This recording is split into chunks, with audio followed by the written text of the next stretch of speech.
Serviteur Joël, pour nous couper sa biso bilé à ton lelo, to beti maboko pour nous le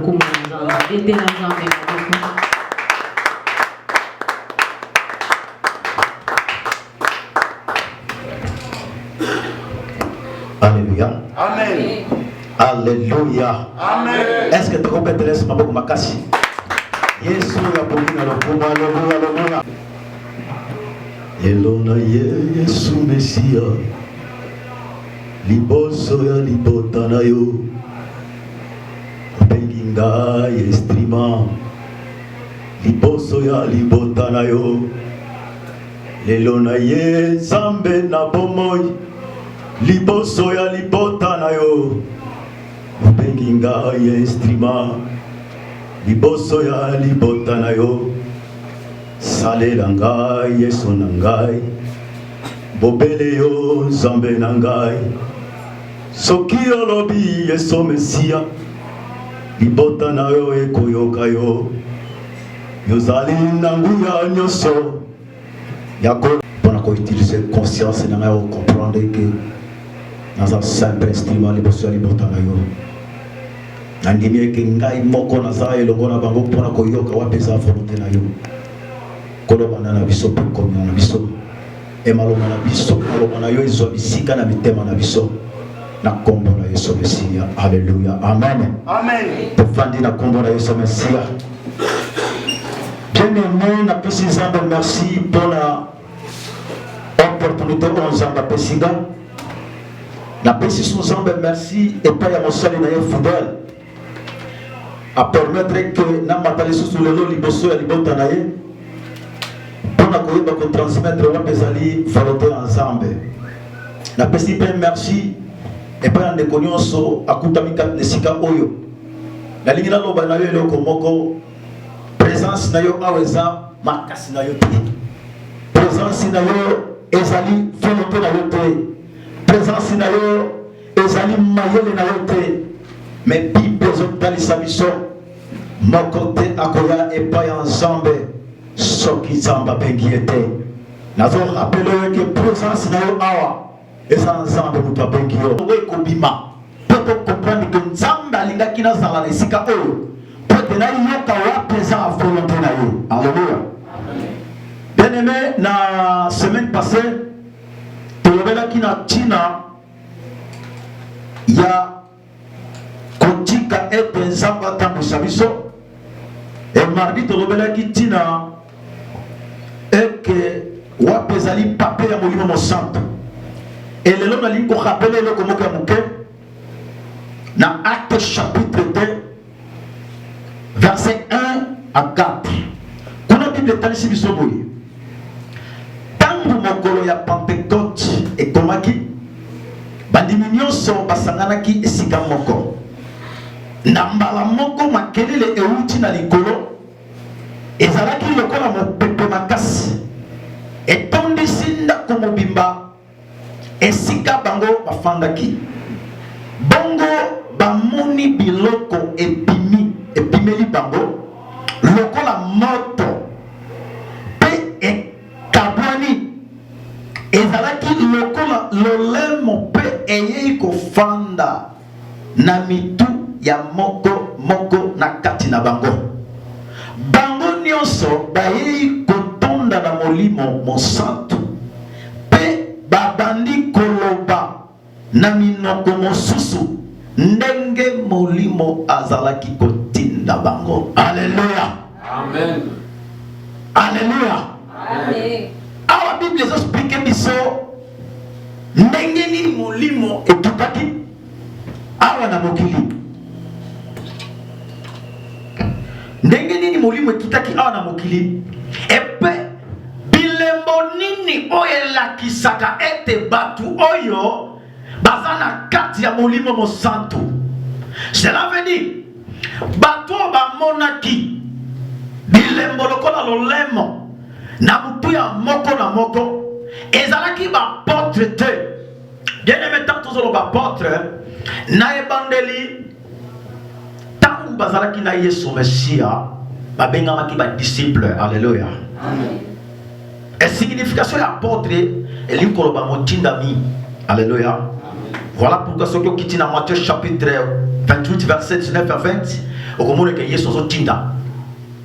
Mais il y a une différence moko ezali entre apôtre Paul na 11 apôtres. Pourquoi? Yesu tinda ki bango ke côté ya na mokili mobimba. Kasi ba 11 apôtres wana bateaka na région ya Jérusalem.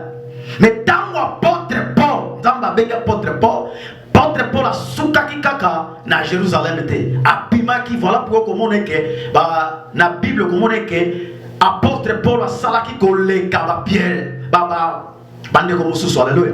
Voilà pourquoi il faut comprendre de lilobo et bengi apôtre. Quelque part dans la théologie ba lo apôtre ça muto akena ko bâtir ba église. Alléluia. Mais la signification est apôtre ezali motinda mina kolo. Et na tangwana les 5 ministères des alaki au commandement noté. Voilà pourquoi n'a rien koloba peut rappeler le kwana muke. Voilà pourquoi bato ba fanda kilibanda bangonde ba mona ki ba apôtre na bituna bango ezo pela. Lokola moto, lokola lolemo e ba bandi koloba minoko ya sika.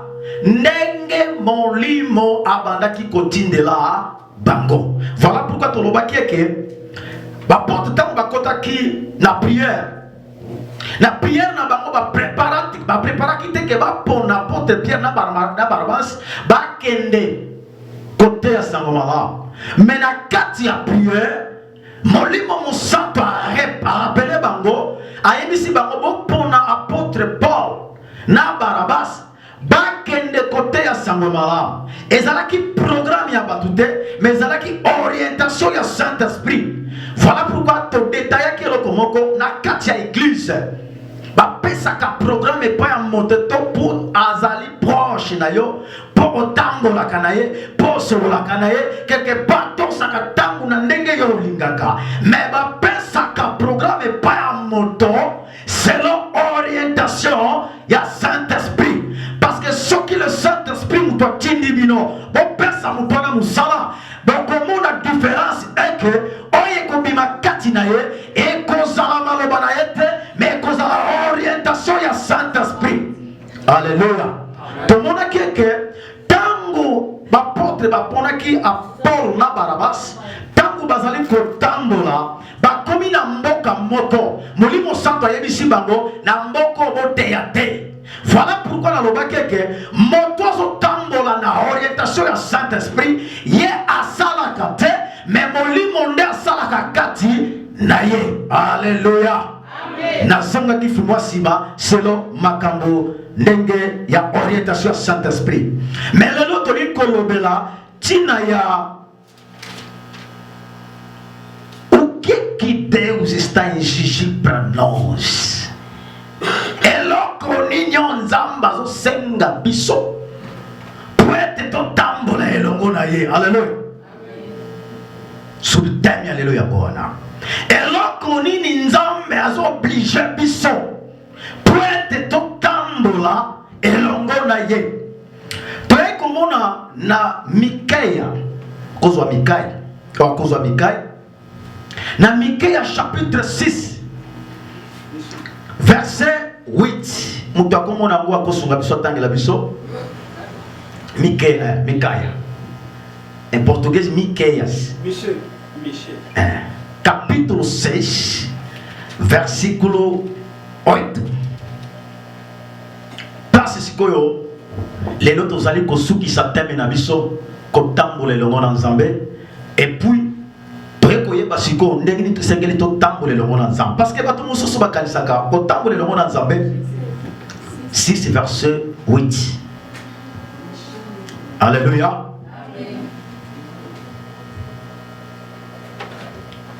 Michée, chapitre 6, verset 8, je lis au nom du Seigneur. Ah. On t'a fait connaître, ô homme, ce qui est bien. On t'a fait connaître, ô homme, ce qui est bien. Et ce que l'Éternel demande à toi, c'est... Oui. On t'a fait connaître, ô homme, ce qui est bien. Et ce que l'Éternel demande à toi, c'est que tu pratiques la justice, que tu aimes la miséricorde et que tu marches humblement avec des paroles du Seigneur. Amen. Alléluia. Amen. Pour Isaïe chapitre 45 verset 1 à 6 à l'obi, ngai moko na kotambola liboso na yo. Pona longola mabako eza liboso na yo. Simande na kofongola lo ba porte. Alléluia. Cela veut dire tant que na Jérémie, nazana ba projet ya malamu kasi ya mabete, mais tiango na mutu ba projet wana ya malamu ezak ya kokangama quelque part. Pour apesa yo, il faut permettre ya tambwisa yo. Alléluia. Ya moni na ko répéter wana lingala lobi na verset 8 alobi balakisaki bino eloko ya malamu oyo Yawe alingaka eloko ye azali kosenga bino bozala bosembo epai ya bato nyonso bolinga kosala bolamu botika lofundu pe bolanda nzela ya Nzambe na botosi nyonso. C'est-à-dire tokolobela place oyo ezana 3-4 points tokolobela.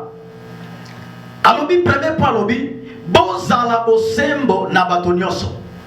Premier point na moto alindimi kotangwisa me pa ya Nzambe. Deuxième point alobi bolinga kosala malamu. Troisième point alobi botika lofundu.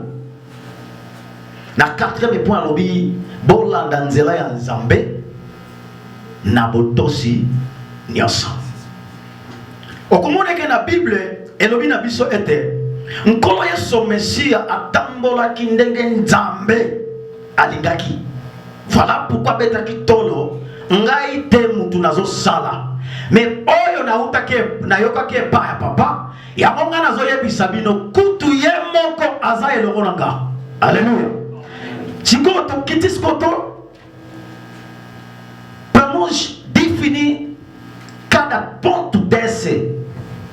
Chaque point autolobili il y a 4 points autolobili to lichito total isango ndenge nini Yesu alobi ndenge nini Yesu atambolaki elomona Nzambe et puis na kati ya bilema oyo malgré alobi boto sans Nzambe botsala malamu botika mabe botambola na bosembo. Mais il faut expliquer pa ya bato ndenge nini tokotambola na bosembo biloko nini ezolakisa ke Yesu atambolaki na bosembo. Première chose tokotala ndenge Yesu atambolaki pe akokisaki ba point nyonso wana. Totangi déjà dans Mika chapitre 6 verset 8 kuna tozongi siko na Jean chapitre 8 verset 3 à 11. Jean chapitre 8 verset 3 à 11. Donc comment on a que Yesu azo pratiquer justice kokata makambo ndenge sengeli. C'est-à-dire il y a banai kokata makambo ndenge etaleli na biso te. Oya zuya ngoko sunga biso abandaki kotala makambo ndenge oyo Nzamba lingelaka. Kuna okomona ke ba memelie mwasi moko oyo bakangaki na mobali. Alléluia. Baye na ye liboso ya Yesu Mesia. Kotanga. Jean chapitre 8 verset 3 à 11. Alors les scribes et les pharisiens amenèrent une femme surprise en adultère et la plaçant au milieu du peuple. Ils dirent à Jésus, Maître, cette femme a été surprise en flagrant délit d'adultère. 5e verset dit, Moïse dans la loi nous a ordonné de lapider de telles femmes. Toi donc, que dis-tu? Il disait cela pour le prouver afin que afin de pouvoir l'accuser. Mais Jésus, s'étant baissé, écrivait avec le doigt sur la terre. Comme il dit, jette le premier la pierre contre elle. Et s'étant de nouveau baissé, il écrivait sur la terre. Quand ils s'attendirent cela, accusés par leur conscience, ils se retirent un à un, depuis les plus âgés jusqu'au dernier. Et Jésus resta seul avec la femme qui était là au milieu. Alors s'étant relevé et ne voyait plus que la femme, Jésus lui dit, « Femme, où sont ceux qui t'accusaient? Personne t'a-t-il condamné? » Elle répondit, « Non, Seigneur. » Et Jésus lui dit, « Je ne te condamne pas non plus. Va et ne pêche plus. » Parole du Seigneur. Alléluia. Amen. Awa, ma commission telle sa mission justice. Yesu atambola ki na justice. Bien aimé na tangwana mi be konyo so Moïse azalaki na ngutake pa nzambe. Alléluia. Batu wana bazalaki na erreur te. Bazalaki na droit. Malgré quelque part ba no luka problème pas ya Yesu. Mais bayaki na ndenge Moïse azwaki mibeko epa ya nzambe. Alobi balobi peke na mibeko ya Moïse ezo tinda biso to boma mwana mwasi na mabanga. Yesu afandi. Yesu alobi na bangwe na kati na bino. Oya yebi. Nani asali lisubu moko te. Abanda ko bamba libange pa mutoyo. Bien aimé na lingolo beloko moko boy. Tam to lobaka conscience na biso esala. Pour être conscience ya mutu esala e comme na point. Et comprendre oyo lingoloba. Il faut bimisa lilobo ba bengi la puissance de la parole. Dans le français. O poder da palavra. Você deve ter o poder da palavra. Para tu alcançar o poder da palavra, você deve andar na verdade segundo a vontade de Deus. Você não pode praticar segundo o teu pensamento, segundo a sua classificação, segundo a sua forma de ver, segundo o seu pensar, segundo o seu cálculo mental. Mas você deve fazer segundo a vontade de Deus. Yesu terme azalaki nzambe a comprendre que bato balingi baboma ye mais na kati na bango soki nzambe tata na likolo alingi aboma moto nyonso aza na asali lisumu moto akotikala aza te. Voilà pourquoi quelque part nalingi na rappele eloko moko mingi bafandaka balobaka ke Yesu atindi mobele soki mwasi abimi libanda na mobali mususu nde asalaki ndomba yo mutoko yeba soko kabwana na itote metika na yebisa yo baka mwana na mwasi likolo ya kusala kindomba te mwasi wa tosa mobali na ite asala kindomba. Amen. Est-ce que tu es d'accord? Amen. Mwasi wa tosa ka mobali na ite asala kindomba omona mwasi to a respecta ka mobali na ite me a respecta ka mobali musu ya libanda. Nous connaissons bien, mais mon bali n'a pas de la. C'est que ça ndumba et pas ya nzambe. Motonyo so sala kalisumu. Et lui on va dire service Satan. Et mon nguni nzambe nani? Satan. Tangu yozo sala volonté à Satan. Directement comme ndumba pas ya nzambe. Et les mêmes choses. Et là on a battu belé ba kabona. Exactement que moi ça sale kindumba. Mais quelque part, misala acto azo sala na kati ya libala ezali banda ya orientation ya recommandement ya Bible ndenge Bible lobi moi si to sa mobali na yo. Alléluia. Et awa nzambe Yesu Messia abandaki ko sala la lobi oyo ngai na yo ke patata. Cela veut dire oyo ya yo ke patata okoki ko condamner te. OK pour condamner te.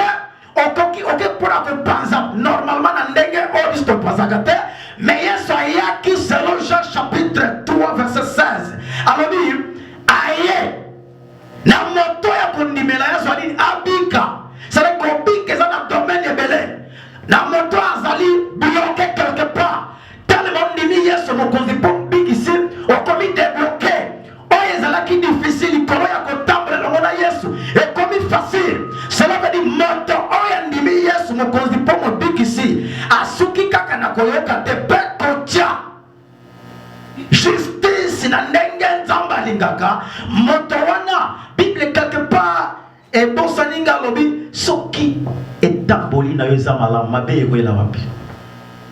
Imaginez yozo tambola ndenge nzambe alingaka mabe koyela wapi. Pona nini Bible zotalisa biso présence ya nzambe eza absence totale ya diable. C'est-à-dire moto azotambola ndenge nzambe alingi azotambola na présence ya nzambe et moto azotambola na présence ya nzambe azotambola na bolamu nyonso ya nzambe kobanda ya molimo pe ya nzoto. Mokomona mutu aoyo banatambolaka selo orientation de Dieu mokotala vi na ye tonda na poto ba problème okota na vie particulière problème okota na vie chrétien problème mais c'est que zotalisa makambo mosusu yo salaka et utake paya yo moko. Voilà pourquoi ce qu'on t'a dans Matthieu chapitre 10 Matthieu chapitre 15 verset 10 kuna Bible talisi biso boya bolanda maloboyo Bible talisi biso alobi malgré na ye kuna teme na koloba yango Bible talisi biso na Matthieu chapitre 15 verset 10 alobi sima Yesu abengaki bato nyonso wana pe alobi na bango alobi boyoka pe boyeba ete eloko ekoti na monoko ya moto ekoki kobebisa motema na ye te kasi oyo ebimaka na monoko na ye yango nde ebebisaka motema na moto. Nali kolobe omoni oyo biso tolobaka yango etongaka yango tolobaka yango epanzaka oyo tolobaka yango eza bomoi yango mpe eza malédiction yango mpe ezali bénédiction à cause de quoi? Parce que oyo tolobaka eutaka na motema. Bapôtre Paul bacomprendre te batuni ye bongo bayekoli bapusani penepene ya Yesu mpe balobi na ye oyebi te ete maloba na yo eyokisi bafarisé pasi na motema. Eloko ekamwisanga mpo nini Pierre amitiaki kati na bango te eke maloba na yo ezosala biso pasi me akaboli alobi oyebi te maloba na yo ezosala pasi na mitema ya bafarisé. Bafarisé baza race de vipère bango nde bafandi na kati ya lokuta batambolaka na vérité te nalobaka boye la vérité égale Jésus-Christ mais lokuta égale Satan. C'est ce qu'on tambola na vérité ozotambola na mona Yesu ce qu'on tambola na lokuta ozotambola na mona Satan. Voilà pourquoi ya lobi maloba na yezo sala pasi epai ya bafarisé. Pourquoi? Parce que Pierre azana semence ya bunzambo elingaka vérité, c'est-à-dire alibandaki kosepela na maloba oye bade ute pa ya Yesu Messia. Alléluia. Awa Yesu alexi justice alobi lokola bango basali yo mabete ngai pe na kozala yo mabete mais kozongela ngo ya lisusu te. Alléluia. Bien aimé okomona na chronique kuna nzamba zoloba soki libota nanga ezwi ekateli tu ekateli ke bakosala susu ba reconnaître erreur na bango bazwi ekateli bakosala yango lisusu te. Ngai nzambe nakotia miso na ngai epai na bango bisika nyonso bakozala mais problème asengi nini? Il faut kozwa ekateli ke nakosala lisusu lisumu wana te. Alléluia. Deuxième point tokiti na awa Bible ezotalisa biso bolinga kosala bolamu. Bien aimé, bolamu Yesu asalaki ezana moto moko te akoki kosala yango. Tozokita kotalisa mpona nini Yesu alongaki epe mpona nini Yesu akomaki ntina suka po ete Bible etalisa biso atambolaki selo volonté ya Nzambe. Bible ezotalisa biso kosala bolamu yango eleki kosala bolamu yango eleki bolamu mpe sepelisaka Nzambe na motema na ye mobimba. Yesu azalaki moto lokola biso mais asalelaki Nzambe lokola Nzambe. Yango omoni alobi soki otali na Matthieu chapitre 4 na verset 4 ti kuna omona eke Satan meki akomi na phase moko. Yesu alobi na ye longwa Satan gumbamela bobele Nzambe na yo. Tangu Satan akei angelo bakiti pote nzamba kiti saba angelo baba na ko servir yo il faut sala oye ko sepelisa nzambe bolamu ya nzambe ya monde nzambe ponzamba za malamu molamu mususu ezate bolingwa za nzambe ya bomoni nzamba zo tinda bosala bolamu po nato ya zo sala bolamu azolona succès na bongo ina ye quelque part kotala na Bible talisimi sur Jean chapitre na premier Jean zo bakuna moto ya lobake kalingaka ngame ainaka ndeko na ye azotambola kana bolili na miso ya kotala lobeke na lingaka yo mais na sima alingaka yo te c'est-à-dire ozaka na molili ozali kotambola selon orientation ya Saint-Esprit ya wana omoni totangi na Philippe chapitre 2 verset 5 à 9. Philippe chapitre 2 verset 5 à 9. Philippiens chapitre 2 verset 5 à 9. Nous lisons la parole de Dieu. Amen.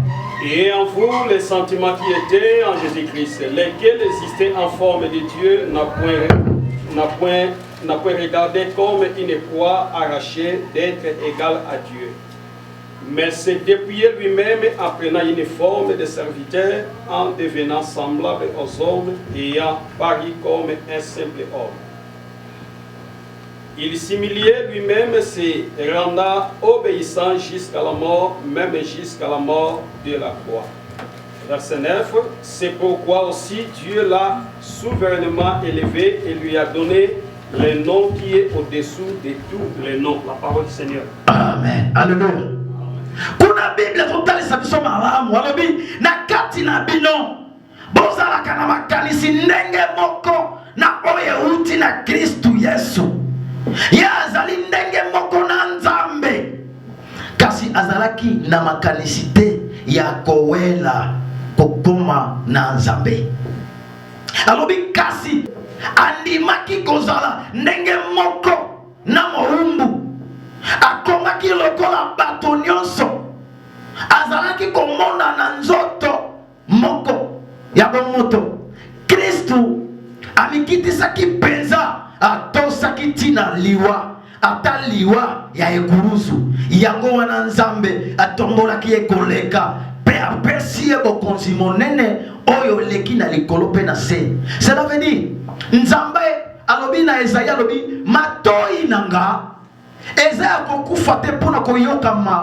mabondeli na bino et puis loboko nanga eza mokuse te poete pambola bino mais nini ekaboli ngai na bino ezali nde ba erreur na bino oyo ekaboli ngai na bino pona kotalisa Nzambe azali prêt pona kotombola moto nyonso mais problème eza ete il faut tika yazala liboso na yo il faut tika tambwisa yo il faut tika ya oriente yo atana kati église alobi abandi kotinda bantoma alobi boye bango basali soki problème ekutaki bango babandaki kosangana pe babondeli Nzambe titango Nzambe akopesa bango elembo ya orientation ya tango wana nini esengeli bosala pe ndenge esengeli botambola mpona kotalisa moto ya tosaka Nzambe akoki jamais koshue akoki jamais kokweya ata na suka ya baproblème Nzambe suka longisaka ye pe apesaka ye oyo ebongi epai na ye kutu Yesu alobi azalaki kowelela eloko moko te harabashanda lelo ekoma bakonkarasi kati na église omona moto alingi kozwa charge ya ndenge na ndenge bien aimé tala oyebi eloko ngai nabondelaka te consacration tant que ministre nabondelamo te na Nzambe azomo nabondelaka mpona yango te nasengaka yango te nalukaka yango te nasengaka mpe responsabilité na église te nayebi mpona nini bien aimé soki osengi Nzambe apesi yo oyebi ntina libota ya Israele ekenda na bowumbu Nzambe azalaki na afandi na ye alobi na Abraham tambola Abraham akomi na fasi moko alobi me nkolo ndenge na koyeba eke place oyo nde okopambolelanga eza bongo ya zwa bameme zwa vision salabo aoriente ye eza keba kosenga likambo epanza eza ye mutu asengi nzambe na koyeba ndenge nini bakoyeba ndenge nini olingi nasalela yo tikanga asengi kaka tikanga na tambola liboso na yo. Abraham azali akomi na vision aboyi kosala ndenge nzambe atindi ye eboti problème na peuple baza innocent. Alléluia. Amen. Nazana point moko ngana kolobela lelo oyo nyonso nazoloba eza normal mais nazana point très fort mais faut kanga miteme na tamuki. Alléluia. Amen. Premier Rei capítulo 18 versículo 16. Tokanga motema soki ekuti yo bien aimé ezala mo problème eteza bon nzambe. Alléluia. Alléluia. Amen. Segundo Rei capítulo 18 versículo 16. Et Roi chapitre 18 verset 16. Abidias était allé à la rencontre d'Akab, l'informant de la chose, et Akab se rendit au devant de lui. On a continué. C'est pas. À peine Akab aperçut-il Élie, il lui dit, est-ce que toi qui jettes les troubles en Israël? Élie répondit, je ne trouble point d'Israël, c'est toi, au contraire, et la maison de ton père, puisque vous avez abandonné les commandements de l'Éternel et que tu es allé après le Baal. Amen. Amen. Alléluia. Amen. Awe zalaki na mokonzi moko nzambe aponi roi Akab apesi royaume bokonzi na solo penza zalaki moponami ya nzambe.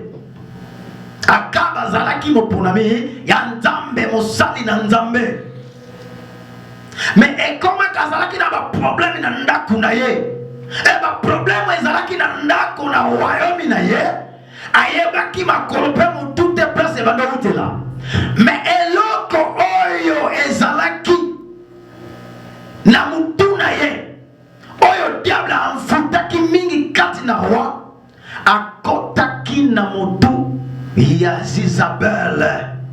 Kuna Zizabel abandaki kosepela na ba véritable serviteur de Dieu te bazala pembeni ya roi. Alléluia. Amen.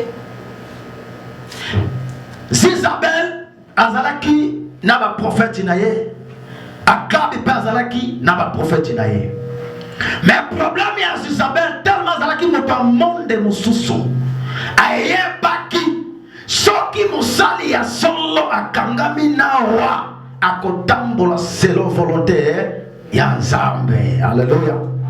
Mais soki na tia trouble na mutu ya mokonzi comprendre te nani abongi azala nanga nani abongi azala na ngai te, etango na kati ya trouble wana nakoluka kokabola pe kotia mosika basali ya solo pembeni ya roi. Alléluia. Amen. Elia banai kokima azalaki penza bomoko te, mais mission na ye ezalaki mpona kolobela na royaume. Mokolo moko alobi kende kobenge Akab tokutana, bakutani yoka liloba ya liboso. Akab alobi Akabi akei kokutana na Elia. Tango amoni Elia alobi na ye, yonde moto ozali koloka ekolo ya Israël. Elia répondre ye, Elia zongiseli ye, ezali ngai te moto naza koloka ekolo ya Israël, kasi ezali yo na libota na yo, na libota ya tata na yo, pamba te boboyi kotosa mitindo ya Yawe pe bozali kofukamela bikeko ya nzambe ya Baal. Bien-aimé, bikeko oyo eza Akabe te mutu amemango na royaume, bikeko oyo ezalaki Zizabel ayaki mpe na royaume na ye, etangu ya akotisi bikeko na kati ya royaume etrouble mpo nzambe alobi boye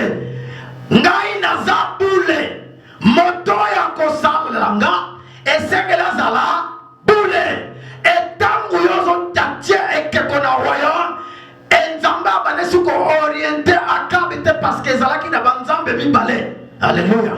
Et salaki ete Elia ebisa ye pweto yebeza ngai te.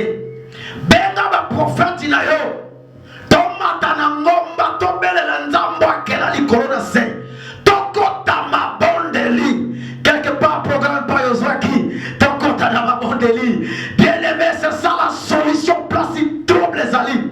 Benga ba prophète na yo ba prophète yango banani. Ézéchiel chapitre 13. Yoga ba prophète yango azo défini muito bem. Ézéchiel chapitre 13.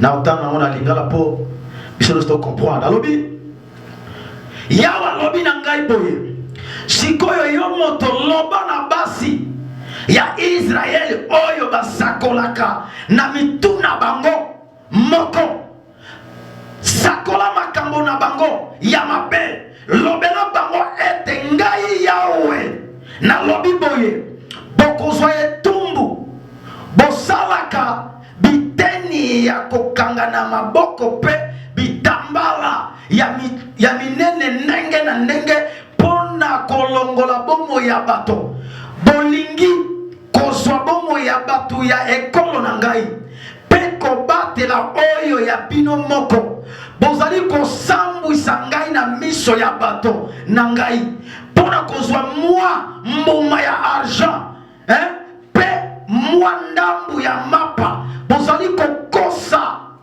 babolele ya bato na ngai bozali koboma batu oyo basengeli kokufa te nzokande ba oyo basengeli kokufa bazali kopikela na makambo na bino. Akiti na 22 alobi boye na lokuta na bino bozali kobangisa batu ya bosembo oyo nalingaki komonisa pasi te nzokande bozali kolendisa batu ya mabe boye bakoki kutu bakoki kotika bizaleli na bango ya mabete pe kobika pona yango bokozala lisusu na kokosa ete bozali komona makambo lokola na ndoto pe bozala koloba ete makambo boye to boye. Bien-aimé wa nzamba zoloba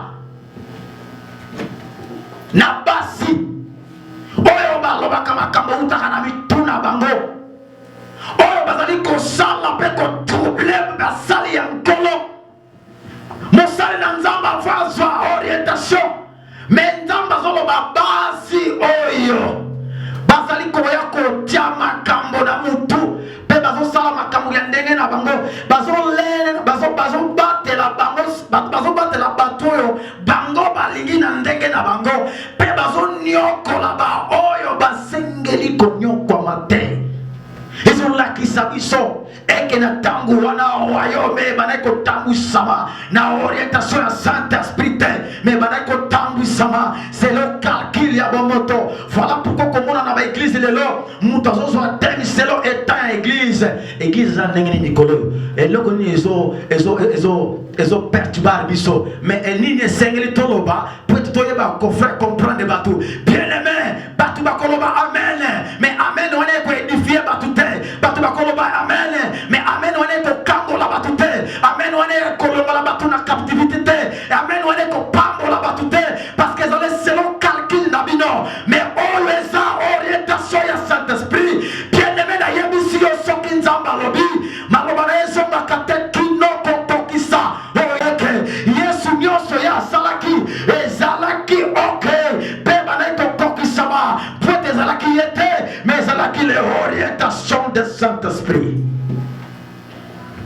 Jérémie chapitre 23. Na Jérémie chapitre 23 verset 30 totangi alobi yango wana yawe yango wana yango ngai nzambe nakotombokela ba prophète wana bazali kokosa ete bazwi maloba na ngai nzokande bazali koloba bobele makambo bayokaki epai ya bato. Alléluia. Est-ce que c'est Joël qui parle? Est-ce que Joël mutazoloba? Est-ce ngai te mais makomi alobi bazali bazwi maloba na ngai nzokande bazali bazali koloba obele makambo bayoka ki epai ya bato baprofeti mosusu bayoka ki epai ya baprofeti mosusu ngai yawe moto nalobi boye ya solo na kotombokela baprofeti oyo bazali kotambwisa maloba na ngai maloba na bango na kombo na ngai yawe moto nalobi boye na kotombokela baprofeti oyo bazali kosakola bandoto ya lokuta bazali koyebisa yango yango batu na ngai bazali kobungisa bango nzela na lokuta pe na bango ya lolendo ngai yawe nalobi boye moto ngai natindaki bango te napesaki bango mosala moko te bazali na ntina te na miso na ngai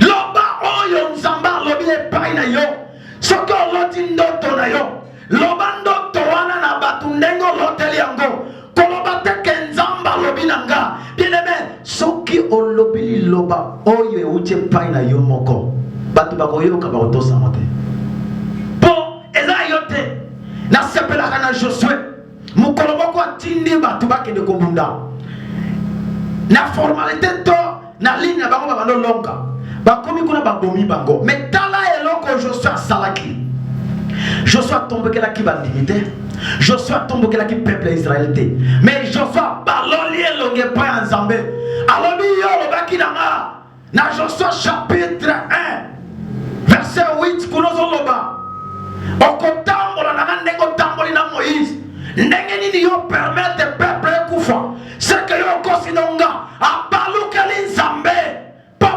responsabilité oyo aza nango eza ya ye te eza Nzambe moto apesi ye alobi epai ya Nzambe yo olobaki na nga bongo te Nzambe alobi na ye oh Josue kotombokela ngai te makambo nayebisaki bino bosala te yango wana bato no basali Josue azongi eza bongo nakoyeba ngo ndenge nini cela veut dire na vie na yo na robela kaka église te na vie na yo soki problème ekoyi kolukaka te kotalaka bandoki kolobaka te bandoki mutu wana asali boye non fukama belela Nzambe oyo atia yo na mokili Nzambe oyo abatelaka yo Nzambe apermettre vivre yende ya liboso fuluka soki nde ya alakisi eke mutu azosala boye ye wana bien-aimé c'est qu'à personne autorité attaqué yango Josué tango amoni alobi na osana na oyeba ndenge ni alobi lekisa peuple ya Israël les 12 tribus de Juda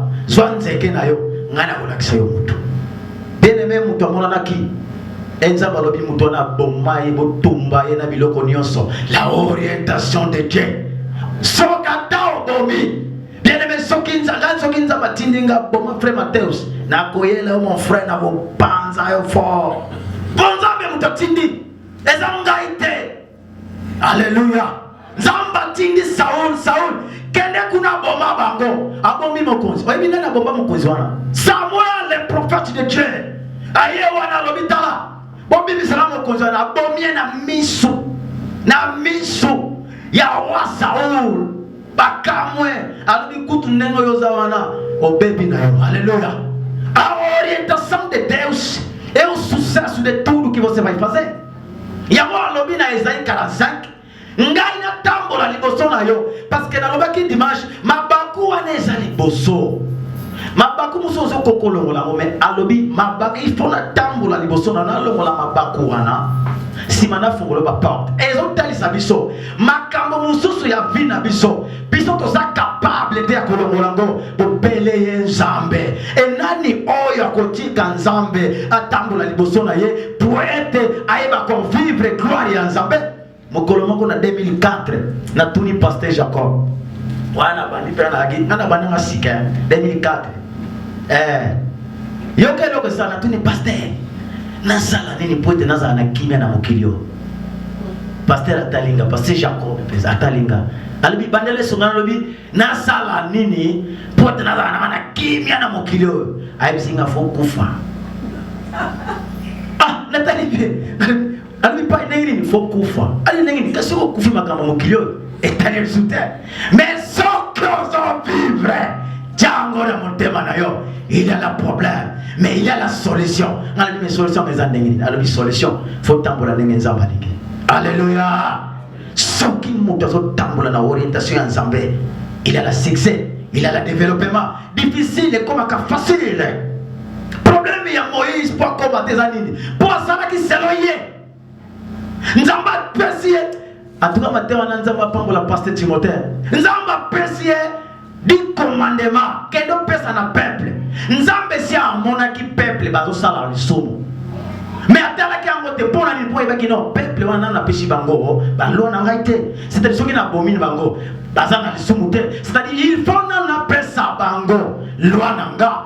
Si ma yakozwa loi wana soki ba tosi angote, oya kotosa angote na usani ni na obomaye. Moïse akiti, akuti peuple bakumba meli bikeko. Bineme Satan a réserve. Utiliser discernement, on sait que nous avons fait des français, qui ont été bateaux. Nous avons fait des bateaux. Mais pour nous permettre, il y a des commandements à la mabele. Eh, ça y est. Nous avons des responsabilités. Yo kuto kima ki n'Égypte. Tamo bomagi muto kima ki te points kima ki soza nanguya. Ezanga nzambe na pension responsabilité oyo. Nyonso komone a difficulté, il faut talanga nzambe. Tunanga nzamba bombeli Moïse qu'il a la mer rouge. Mais pension responsabilité. Moïse a commis la mer rouge dans le bin. Mais on a aucun salibota neneni. Atala nasima. Atala nasima. Peuple ya Égypte bazoya. Les bottes de le bon année au salut sobongo. Mais Moïse a la kinzambe. Et ça, il y a une responsabilité. Moutunion sur la responsabilité en Zambé. Koloka okotala. Mais le kolana yebisi bino yango. Et comme il zoom. Tosuki na Deutéronome chapitre 11, verset 26 à 28. Moussou Sosuli biso na Job chapitre 28, verset 28. Deutéronome chapitre 11. Deutéronome chapitre 11, verset 26 à 28. Oyazu yango akosunga biso. 11, verset 26 à 28. Deutéronome chapitre 11, verset 26 à 28. Si. Nous lisons la parole de Dieu. Amen. Vois, je mets aujourd'hui devant vous la bénédiction et la malédiction. La bénédiction si vous obéissez au commandement de l'Éternel, votre Dieu, que je vous prescris en ces jours. La malédiction si vous n'obéissez pas au commandement de l'Éternel, votre Dieu, et si vous ne détournez de la voie que je vous ai prescrit en ces jours pour vous aller après d'autres dieux que vous ne connaissez point. Alléluia. Amen. Job chapitre 28, verset 28. Job chapitre 28, verset 28. Verset 28. Oui, il dit à l'homme, voici la crainte du Seigneur, c'est la sagesse. S'éloigner du mal, c'est l'intelligence. La parole du Seigneur. Alléluia. Dans Deutéronome chapitre 11, verset 26 à 28. Nzambe tango atali mutu atali alobi na ya amoni kazo yokate. Alobi bonsi na yebishe nyonso. Sikona kocha oeza ya suka alobi na teli boso na yo mapamboli pe elakelime ya mabe. Soki okotosa mibe kopekola na nzela na nga mapamboli eko manifeste kati na yo. Mais soki okotosa te bilakelime ya mabe ekola. Peto oyeba ba directive ya nzambe pe ba projet ya nzambe na vie na yo, il faut liboso tosa nzambe. Deuxième chose, avant tosa nzambe faut tika mabe. Oyo batu ba monaka na oyo batu ba monaka te yo faut tika yango. Nzatala koluka kate batu ba mona yo ke oyo penza na monisiko tane ko kazo tambola malamu. Il y a là un hypocrite. Oyo hypocrite nenga zalaka. Hypocrite azalaka liboso ko sala bino malamu. Boy bindoki ngana loba malamu na moyibi ndoki ta. Na pesa bino exemple. Na tika na 2 minutes. oyebi moyibi soki bokangi botie na prison akoyiba te na tuni soki bokangi moyibi botie na prison akoyiba te paloka mama mendoki mon frère ta bokangi na prison kobima na ilobi wa final na butu Boya zo dépendre boyete. Aone la peine à miso. Bosunganga. Si on mona mutu ali maman foutre la cahier école, maman allait sa cahier, papa allait sa cahier, mais allait eh si ma golia zo lela. Eh maman, nzoka za hier mutu hypocrite qu'on lui kaka ko za hypocrite ale lo konza. Bibi kuta lo bien hypocrite au kota na bokonza likolote. Longwa na badimasho wana nouveau départ longwa on a respecté na motonios obi ngana bano silika mabe nenge bo mona ma papa na za commandant na mesa ina ba soda dans subo mona kabo pai nani akomone langa ngana bano iba pistola papa na tia ona sima na tambola nango ba soda ba yo keben ce que au beti masa c'est to ko tia ona prison na zo iba pistola père na tia ona sima na tambola nango mwana muke mukuse soki beaucoup na zabo na mukuse po ntama na zaba ngini alléluia na mi so père ah non pai mais na muke un jour père ali okanganga père aye pour Joël pai ozama na za yaka ya be anga feli ozama na za pa yaka hey na pistola si yaka Abtu mosila na ya pesa nga siko soki pesa na mosila na ba ndoko bongisa na lobi mama na lobi patika ngai moko lelo na zo mosila na tia okoka na okoka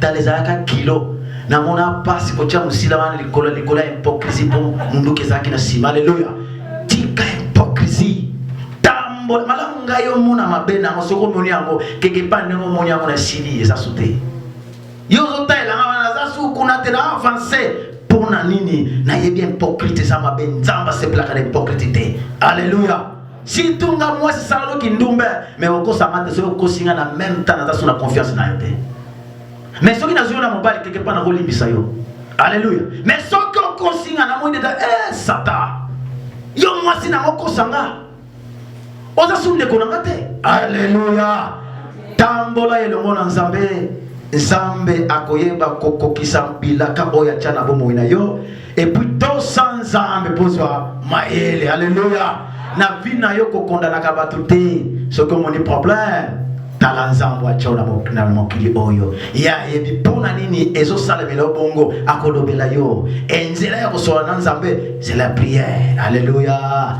tikete Nzambe azwa lokumu tobete ni loba na Nzambe maboko makasi Seigneur à notre Seigneur.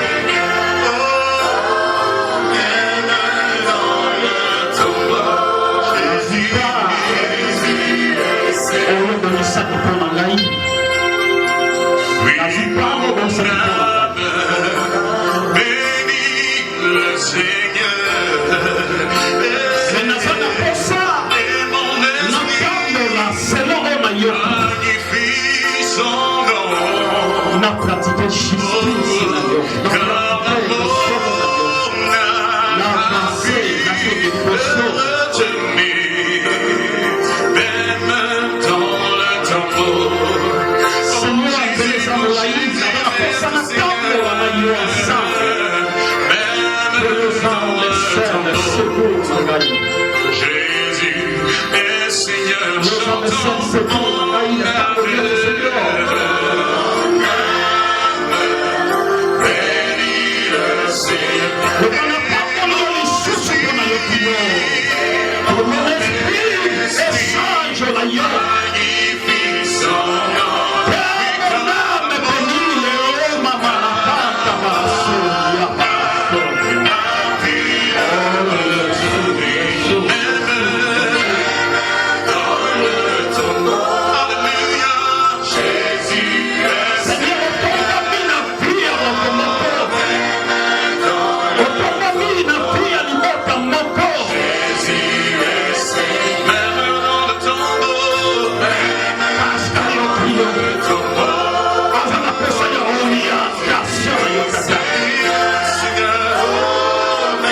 mami.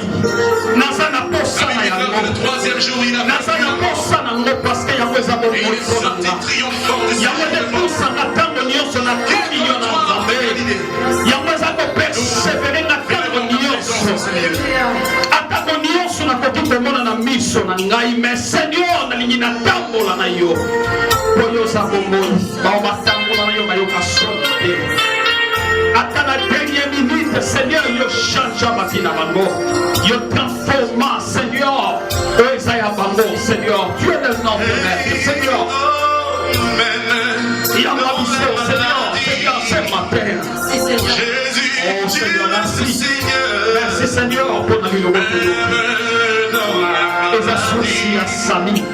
Jésus, tu Les associés à Sali, toi qui as mon panel de semaines, Seigneur. si le monde La mission, Seigneur. Et parce que un plus, la bonne la mission. Et parce que un plus, la bonne la moposa. Et parce que un plus, la audience, Seigneur, il est Seigneur. Oh, maintenant je crois le noir. Jésus, tu es le Seigneur. Le nom de Jésus. Et de la force, c'est le Seigneur. Tu es Seigneur. Et de la force, c'est le Seigneur. Et de la force, c'est le Seigneur. Tu es Seigneur. Seigneur dans le temps. Tu vas clamer pour faire notre Seigneur Jésus. Tu vas clamer pour faire notre Seigneur Jésus. Amen. Bien-aimé, naye ko témoigner nzambe na tongo alelo na grâce o atekati nanga. Amen. En fait, na bandaki ko s'attendre dès que ngana ko telema pe liboso na biso boye. Na sali pe adoration, na zui pe temps en telema. Puisque il m'arrive des fois, si on a téléni même 30 minutes, il faut na capable, il faut na vanda. Si on a téléni boye, na on dirait lipumozo balukangai. Alors na banda ko mituna nzambe. So na ke wende na kenda komuna na vandi na ngaka na ontala boye to zela bara papa kei après to tse biloko nga na vanda kaka kotele maboye na koka kotele mate 10 minutes 20 minutes. Alors na ebisa nzambe nzambe musalo na ke sala eza musala na ngate. Soki musalo ya nga moko eza pona bénéfice na nga moko nazo sala effort ya kokende quand bien même na kotele mate vraiment te. Alors pourquoi pas musala na yo? Eza malamu yondo suma ngai. Nzambe wana na bolingo na ye asalinga grâce ya otelema lisusu parmi bino, asalinga grâce ya oloba na part na ye. Yango wana eza témoignage na nga na ntongo ya lelo. Amen, amen. Oyo kaza témoignage aleki mpona kotémoigne mpona Nzambe. Et je ne pense pas que okozanga témoignage bisika ozali. Témoignage soki ezali na lombango leka to témoigner bien aimé. Merci à mon tinga tongwa sika. Amen. On a tika la mona onte na binanga. Amen. Ya na yembela ye. Amen.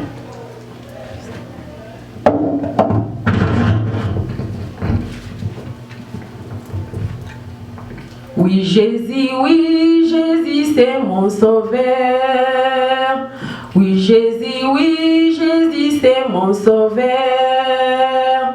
Il est mort sur la croix, je le croirai dire à ma vie. Oui Jésus c'est mon sauveur. Oui Jésus c'est mon sauveur. Il est mort sur la croix, je le croirai dire à ma vie, et mes péchés sera pardonné. Oui Jésus c'est mon sauveur. Oui Jésus c'est mon sauveur. Il est mort sur la croix, je le croirai dire à ma vie, et mes péchés sera pardonné. Mon ami, Jésus Jésus t'appelle pour avoir la vie éternelle. Mon ami, oh, mon ami, oh, mon ami, oh, pour avoir la vie éternelle. Mon ami, Jésus t'appelle, mon ami, Jésus t'appelle, mon ami, oh, pour avoir la vie éternelle. Oui, Jésus, c'est mon sauveur. Oui, Jésus, c'est mon sauveur. Il est mort sur la croix. Je le croirai dire à ma vie et mes péchés.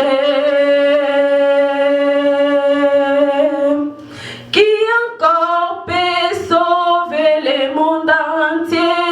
C'est Jésus, le seul vrai sauveur. Qui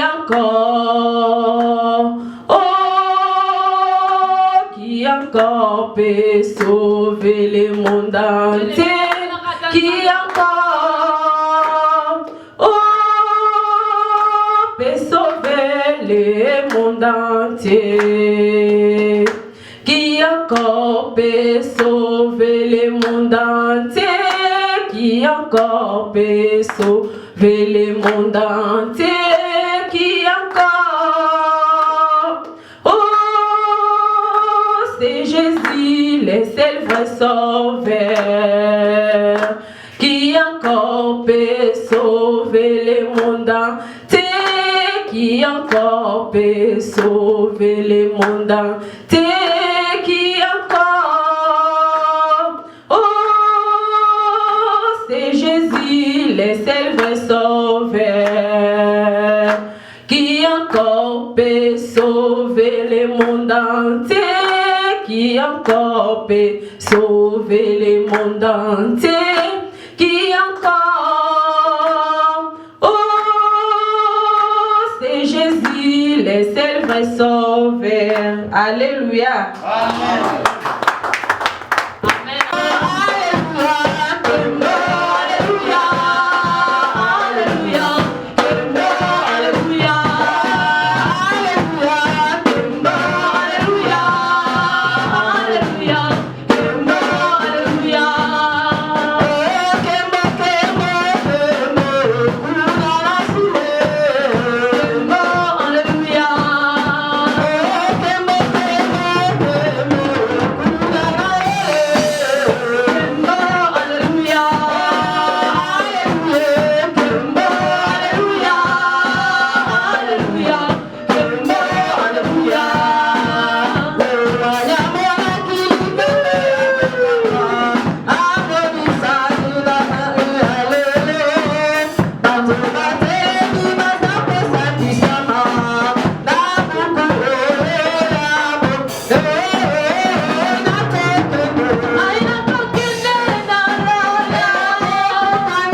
Nzamba za bolingo.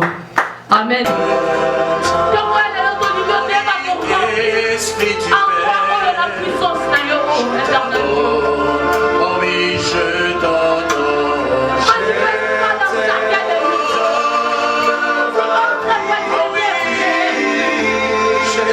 Dieu va se manifester. Manifeste-toi au Saint-Esprit. Oh oui, consolateur. Oh oui, je t'adore.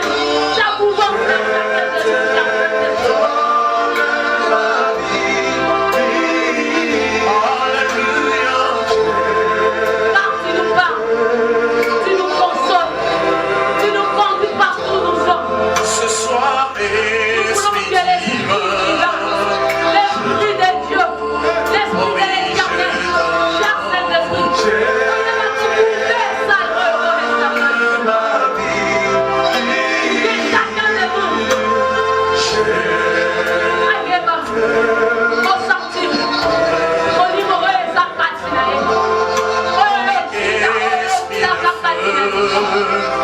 Je t'adore. il se manifeste. Oh, je t'adore. Je t'adore, ma vie. Cher Saint-Esprit, Alléluia. Je t'aime. Je t'aime. il est chacun de nous. Oh oui, libérateur. Je t'adore. Aïe, va consentir Oh oui, je la paternité.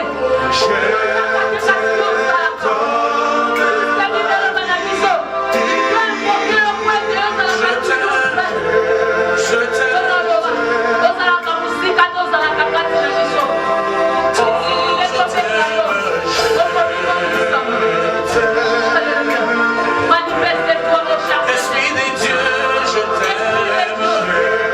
Je t'aime.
descends.